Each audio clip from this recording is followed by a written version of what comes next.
Assalamualaikum warahmatullahi wabarakatuh. Saya ingin berbagi tips ya untuk membeli Kia Carnival diesel. Jadi saya lihat itu kok kayaknya Kia Carnival ini lagi ramai ya, dan tentunya di grup itu banyak yang mengeluhkan kondisinya yang begini, yang overhead, yang banyak masalah lah pokoknya. Nah, ini saya ingin berbagi tips aja ya dalam memilih Kia Carnival diesel.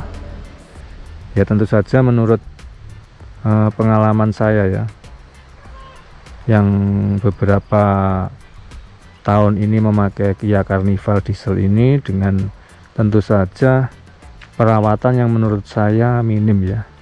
Oke, sebenarnya untuk memilih Kia Carnival diesel itu sama dengan mengecek mobil-mobil yang lain ya, sama aja. Ini ngomong-ngomong sudah berapa bulan ini enggak dicuci, jadi ya kondisinya seperti ini dan terparkir di tempat terbuka karena parkiran ini lagi turun transmisi, dipakai untuk turun transmisi, yang itu lagi turun mesin setengah. Ngapain ngomongin itu ya. Oke, kita lanjut lagi ke tips membeli Kia Carnival diesel. Yang pertama, biasanya saya kalau ngecek mobil itu saya lihat dari bodi dulu ya. Jadi dari depan itu saya lihat ini kondisi ini, apakah dia itu lurus center atau dia miring ya. Artinya kalau miring mungkin pernah ada insiden. Ini menurut ini ya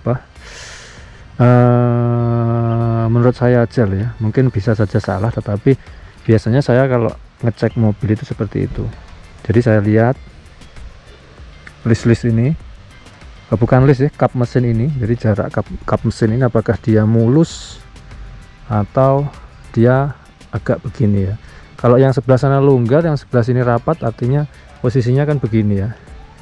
Itu jadi saya nggak masuk ke mana-mana dulu, saya lihat dulu dari depan.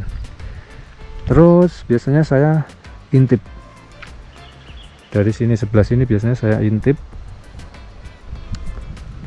kira-kira bodinya ini lurus enggak, sisi kanan, sisi kiri. Setelah itu saya biasanya keliling, saya kelilingi semua ini.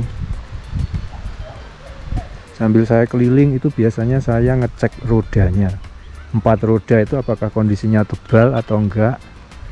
Kemudian saya lihat dari belakang apakah ada bekas-bekas insiden, termasuk bumper, bagian bumper sini, yang sini sama ya, depan dan belakang.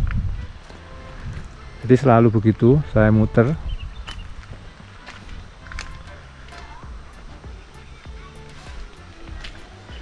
Setelah 4 ban itu saya cek dan bodi sudah saya kelilingi, saya biasanya ngintip bawah. Nah, apakah ada rembesan atau enggak, termasuk di kaki-kaki apakah karetnya sobek atau enggak.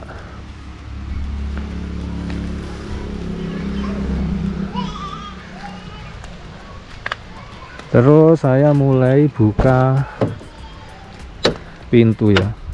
Jadi pintu saya buka, saya tutup lagi, buka tutup lagi, biasanya sampai beberapa kali, Pak,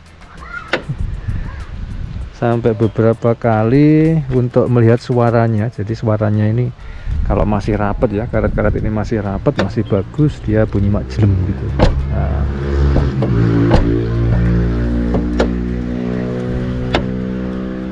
lalu saya lihat kondisi ini, apakah dia sudah kropos atau belum. Jadi saya intip. Terus kondisi bawah ini juga saya pastikan apakah kropos atau enggak.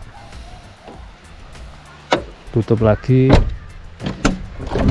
pintu tengah ini juga sama. Dari sini saya intip ada keropos enggak. Bagian bawah ini juga saya intip ada keropos atau enggak. Ini ke 5 pintu ya, pintu depan, sini, sini. Ini saya intip semuanya. Saya lihat list-list ini masih mulus ataukah sudah ada usaha-usaha untuk meluruskan. Jadi kalau ada usaha-usaha untuk meluruskan artinya mungkin sudah pernah insiden ya. Nah, ini yang belakang ini punya saya, nggak mau langsung, perlu nyetel ini kayaknya harus 2 kali.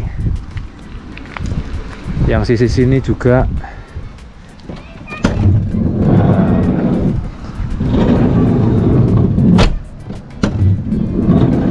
sama, lihat kondisinya keropos enggak. Bagian bawah juga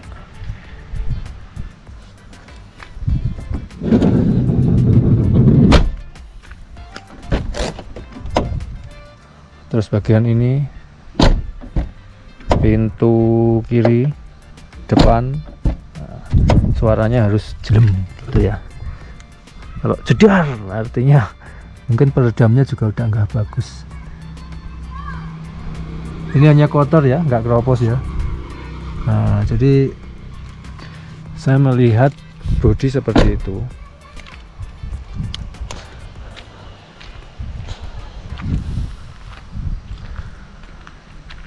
Itu tadi untuk bodi ya. Jadi saya secara pribadi itu menyukai mobil itu catnya harus original, se-original mungkin. Kenapa? Karena menurut saya cat pabrikan itu lebih ini ya, bukan lebih bagus. Pokoknya cat yang cat-cat sekarang, bengkel cat itu tidak akan bisa mengecat sedetail waktu cat orinya ini dibikin ya, waktu mobil ini. Karena waktu dibikin kan mobil ini masih dalam bentuk rangka, baru dicat ya. Nah kalau mungkin kalau bengkel yang jos ya mungkin dicopoti dulu baru dicat, tapi rata-rata kan enggak seperti itu ya. Jadi saya selalu menyukai cat yang se-original mungkin. Terus kemudian untuk dempul ya, saya juga suka yang non dempul, terutama yang bagian-bagian bodi yang dari plat ya. Kalau yang dari plastik bumper itu memang sudah umum, tapi kalau bodi itu saya lebih suka yang enggak dempulan, karena menurut saya lebih keren lah, dan cat original itu lebih awet. Demikian ya, mungkin sementara tipsnya itu dulu ya yang untuk bodi. Video selanjutnya mungkin akan kita cek mesin. Hari ini ke bodi dulu, nanti lanjut ke mesin. Mungkin video selanjutnya aja ya, kayaknya ini durasinya udah lama ini. Itu saja dulu, terima kasih, semoga bermanfaat. Assalamualaikum warahmatullahi wabarakatuh.